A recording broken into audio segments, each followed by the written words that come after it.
जय हिंद एवरीवन। आज की इस वीडियो में हम 9th क्लास के सिविक्स बुक के नेक्स्ट टॉपिक को पढ़ने वाले हैं, जिसका नाम है टुवर्ड्स ए न्यू कॉन्स्टिट्यूशन, यानी कि एक नए संविधान की ओर। As protest and struggles against apartheid had increased, the government realised that they could no longer keep the blacks under their rule through repression. यानी कि इस रंग भेद के खिलाफ जब संघर्ष और विरोध लगातार बढ़ता चला गया तो वहाँ के सरकार को इस बात का एहसास हुआ कि वो अब लंबे समय तक जोर ज़बरदस्ती से ब्लैक डोमिनेशन के लोगों को अपने पैरों तले दबा के नहीं रख सकते हैं। जैसा कि हमने इस चैप्टर के ओवरव्यूज़ में और इसके पहले के टॉपिक में पढ़ा था कि किस प्रकार से यूरोपियन जो कंपनीज थी वो साउथ अफ्रीका में जाती हैं व्यापार के उद्देश्य को लेकर, लेकिन वहाँ पर वाइट डोमिनेशन के लोग रहना शुरू कर देते हैं और धीरे धीरे जो भी वहाँ का लोकल कह सकते हैं कि एडमिनिस्ट्रेशन था, जो स्थानीय वहाँ का प्रशासनिक व्यवस्था था, शासन व्यवस्था था, इसको वो अपने हाथों तले ले लेते हैं, यानी कि उसको अपने अंडर में ले लेते हैं। और धीरे धीरे करके उन्होंने वहाँ के लोगों को, वहाँ के नेटिव्स को या फिर जो अन्य देश के रहने वाले लोग थे, इन सबको बांट देते हैं। किसको किसको? सबसे पहले जो यूरोपियन कंपनीज से और यूरोप से बिलोंग करने वाले थे उनको वाइट डोमिनेशन यानी कि श्वेत लोगों के समूह में रख दिया जाता है, और बाकी जो अफ्रीकन्स थे या फिर अन्य देश से आए हुए जो लोग थे इनको ये लोग अश्वेत लोगों की समूह में रख देते हैं। तो इसके बाद जो अपार्थाइड सिस्टम बना, जो कि श्वेत और अश्वेत लोग के बीच का जो भेदभाव था, इसके विरुद्ध में लगातार अफ्रीकन संघर्ष करते हैं, विरोध करते हैं, उसको प्रोटेस्ट करते हैं। तो ये प्रोटेस्ट लगातार चलता गया और तब जाके वहाँ के वाइट डोमिनेशन की सरकार को इस बात को एहसास हुआ कि अब वो इन्हें दबा के नहीं रख सकते हैं। तो वो क्या करते हैं कि अपनी पॉलिसीज़ को, अपनी नीतियों को बदलना शुरू कर देते हैं। डिस्क्रिमिनेटरी लॉज वर रिपल्ड, यानी कि वहाँ पे जो भेदभाव वाले कानून थे उनको भी वापस ले लिया जाता है। Ban on political parties and restrictions on the medias were lifted, राजनीतिक दलों पर लगा जो प्रतिबंध था और वहाँ की मीडिया पर लगी जो पाबंदियाँ थीं उन्हें भी वो लोग वापस कर लेते हैं, ले लेते हैं। After 28 years of imprisonment, Nelson Mandela walked out of the jail as a free man. Finally, at the midnight of 26 April 1994, the new national flag of the Republic of South Africa was unfurled, marking the newly born democracy in the world. यानी कि इतने लंबे संघर्ष के बाद, और हम जानते हैं कि ये जो अपार्थाइड सिस्टम के बिल्कुल अगेंस्ट ये जो प्रोटेस्ट किया गया, विरोध किया गया, इसके जो मुख्य व्यक्ति थे यानी कि इसका जो नेतृत्व है वो नेल्सन मंडेला कर रहे थे। तो वहाँ की वाइट डोमिनेशन को जब लगा कि ये नेता आगे बढ़ के हमारी व्यवस्थाओं को खराब कर सकता है, हमारी व्यवस्थाओं को बदल सकता है, तो उन्होंने नेल्सन मंडेला के ऊपर देशद्रोह का चार्ज लगाया और लंबे समय के लिए जेल में बंद कर दिया। लेकिन अंततः लोग कहते हैं ना कि गलती और बुराई कब तक आगे बढ़ता रहेगा, कहीं ना कहीं कोई समय आएगा जब बुराई को बदलना ही पड़ेगा, वहाँ से हटना ही पड़ेगा। तो कुल मिला के 28 वर्ष तक जेल में कैद रखने के बाद नेल्सन मंडेला को आज़ाद कर दिया गया और आखिरकार 26 अप्रैल 1994 की मध्य रात्रि को दक्षिण अफ्रीका गणराज्य का एक नया झंडा लहराया और यह दुनिया का एक नया लोकतांत्रिक देश भी बन गया। बधाई हो भाई साउथ अफ्रीकन्स को। The apartheid government came to an end, paving way for the formation of a multiracial government। और साथ ही साथ यहाँ पे जो सरकार बना था, इस रंग भेद वाली शासन व्यवस्था को समाप्त करने के बाद सभी नस्ल के लोगों की मिलीजुली सरकार के गठन का रास्ता भी वहाँ पे खुल जाता है। यानी कि अब की बार का जो वहाँ पे सरकार बना था वो किसी ब्लैक डोमिनेशन का ही नहीं था सिर्फ और सिर्फ, बल्कि वहाँ पर ब्लैक डोमिनेशन के साथ साथ अन्य जो लोग थे उन्हें भी सम्मिलित किया गया था। How did this come about? Let us hear Mandela's the first president of New South Africa on this extraordinary transition। अब ये सब कुछ होगा कैसे? आइए हम नेल्सन मंडेला जो कि साउथ अफ्रीका के नए राष्ट्रपति थे, नए साउथ अफ्रीका के जो राष्ट्रपति थे, इनके इस स्टेटमेंट को जरा पढ़ते हैं और ध्यान से सुनते हैं कि आखिर उन्होंने क्या कहा। Historical enemy succeeded in negotiating a peaceful transition from apartheid to democracy exactly because we were prepared to accept the inherited capacity for goodness in the other। यानी कि यहाँ पे नेल्सन मंडेला कहते हैं कि ऐतिहासिक रूप से एक दूसरे के दुश्मन रहे दो समूह रंग भेद वाली शासन व्यवस्था की जगह अब शांतिपूर्ण ढंग से लोकतांत्रिक व्यवस्था को अपनाने के लिए सहमति दे चुके हैं। यानी कि इससे पहले जो दो समूह के लोग एक दूसरे के बिल्कुल अगेंस्ट थे, एक दूसरे के खिलाफ ऐसे शासन किया करते थे जैसे कि उनके अंदर मानवता नहीं है, वो एक दूसरे की समझने की चाहत को, एक समझने की सोच को बिल्कुल बदल चुके हैं। मानवता नाम की कोई भी चीज़ उनके अंदर नहीं है। इस प्रकार से वहाँ पे डिस्क्रिमिनेशन किया जा रहा था, जिसको कि अब हटा दिया गया है और वो उस रंग भेद वाली शासन की जगह पर, एपार्थाइड सिस्टम की जगह पर, और वो शांतिपूर्ण और लोकतांत्रिक व्यवस्था को अपनाने के लिए तैयार हो चुके हैं। और कहीं ना कहीं वो ये बात भी कहते हैं कि वो तैयार इसलिए हैं क्योंकि दोनों को एक दूसरे पर भरोसा था और वे इसे मानने को भी तैयार थे। और फिर वो आगे कहते हैं कि my wish is that South Africans never give up on the belief in goodness that they cherish, that faith in human beings is the cornerstone of our democracy। अब देखो यहाँ पे नेल्सन मंडेला कहते हैं कि मेरी कामना भी यही है कि दक्षिण अफ्रीकी लोग कभी भी अच्छाई पर विश्वास करना बिल्कुल ना छोड़ें और इस बात में भी आस्था रखें कि मनुष्य जाति पर विश्वास करना ही हमारे लोकतंत्र का सबसे बड़ा आधार है। कितना अच्छा स्टेटमेंट देते हैं Nelson Mandela. After the emergence of the new democratic South Africa, black leaders appeal to fellow black to forgive the whites for the atrocities they had committed while in power। Don't worry, sometime I am not pronunciating because of my health issue। That's why you have to understand to what I convey in this topic। okay?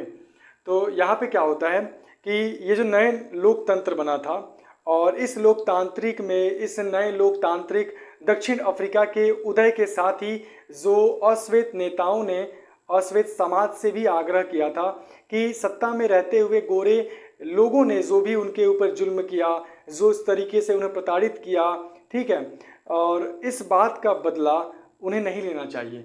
अब उन्हें कहीं ना कहीं इस चीज़ को भूल कर उन्हें माफ़ कर देना चाहिए, ऐसा ब्लैक डोमिनेशन के लीडर ने वहाँ की जनता से आग्रह किया। ठीक है, they said let us build a new South Africa based on equality of all races and man and women, on democratic value, social justice and human rights. ठीक है, वो इस बात की भी दुहाई देते हैं और बताते हैं कि उन्होंने कहा भी था, और वो कहते हैं, क्या कहते हैं कि अब सभी नस्लों तथा स्त्री पुरुष की समानता हो, लोकतांत्रिक मूल्यों, सामाजिक न्याय और मानवाधिकारों पर आधारित नए दक्षिण अफ्रीका का हमें निर्माण करना चाहिए। यहाँ इससे पहले जो भी अलग अलग प्रकार के भेदभाव हुए, हमें उन सभी चीज़ों को भूल जाना चाहिए। अब यहाँ पे मुझे गांधी जी का एक स्टेटमेंट याद आता है कि अगर आँख के बदले हम आँख लेना शुरू कर देते हैं तो कहीं ना कहीं पूरा विश्व अंधा हो सकता है। तो इसीलिए माना कि वाइट डोमिनेशन के लोगों ने ब्लैक डोमिनेशन को प्रताड़ित किया, कब? जब वो सत्ता में थे। तो अब क्या हुआ था कि अब ब्लैक डोमिनेशन के लोग सत्ता में आ चुके हैं, तो अगर वो सत्ता में आने के बाद अपने उस पास्ट का बदला लेना शुरू कर दें तो कहीं ना कहीं ये बात भी हो सकता है कि इन फ्यूचर जब फिर से वाइट डोमिनेशन के लोग सत्ता में आए तो फिर से वो प्रताड़ित करना शुरू कर देंगे, फिर से वो भेदभाव करना शुरू कर देंगे। तो इस बात का आग्रह करते हुए वहाँ के जो भी पॉपुलर लीडर्स हैं वो वहाँ की जनता से आग्रह करते हैं कि अब हमें एक समानता का देश बनाना चाहिए, हमें लोकतांत्रिक एक देश बनाना चाहिए जहाँ पर चाहे पुरुष हो या महिला हो, जहाँ पे कोई ऊंच हो नीच हो, इस बात का किसी भी प्रकार का भेदभाव ना हो, सबको समानता का अधिकार मिले, सब लोग एक दूसरे के साथ मिलजुल कर सही तरीके से रहें। ठीक है, ऐसा वो दुहाई करते हैं, ऐसा वो वहाँ पर प्रे करते हैं। उसके बाद क्या कहते हैं कि they said let us build a new South Africa based on equality. ठीक है, और उसके बाद equality of all races and man and women, on democratic value, social justice and human right. The party that ruled through operation and brutal killings and the party that led the freedom struggle set together to draw up a common constitution. अब यहाँ पे देखो, एक party ने जो कि लगातार दमन किया, लोगों की हत्याएं किया और जोर जबरदस्ती तरीके से अश्वेत लोगों को अपने पैरों तले कुचला, ठीक है। और वहीं पर जो दूसरी पार्टी थी उन्होंने आज़ादी के लिए लंबी लड़ाई लड़ी। तो ये दोनों लोग वापस आते हैं, एक दूसरे के साथ बैठते हैं और कहीं ना कहीं दोनों की अगुवाई में दोनों को साथ बैठाकर एक नए संविधान के निर्माण के लिए दोनों ही एक दूसरे के साथ मिलकर सहयोग करना शुरू कर देते हैं। ठीक है। अब आगे क्या होता है कि after 2 years of discussion and debate they came out with one of the finest constitution the world has ever had. यानी कि 2 वर्षों की लगातार चर्चा और बहस के बाद उन्होंने जो संविधान बनाया वैसा अच्छा संविधान दुनिया में कभी नहीं बना था। ये संविधान किस लिए बनाया गया? क्योंकि ये सेटअप ऑफ रूल्स था जिसके तहत उनको उनका अधिकार मिल पाए, एक नियम हो जिस नियम कायदे कानून मर्यादा के तहत वहाँ की सरकार काम करे। और इन सभी चीज़ों के बारे में विशेषतर हमने लोकतंत्र में पढ़ा था, जिसका जिक्र मैं अपने पिछले वीडियोज़ में कर चुका हूँ। ठीक है। The constitution gave to its citizens the most extensive rights available in any country.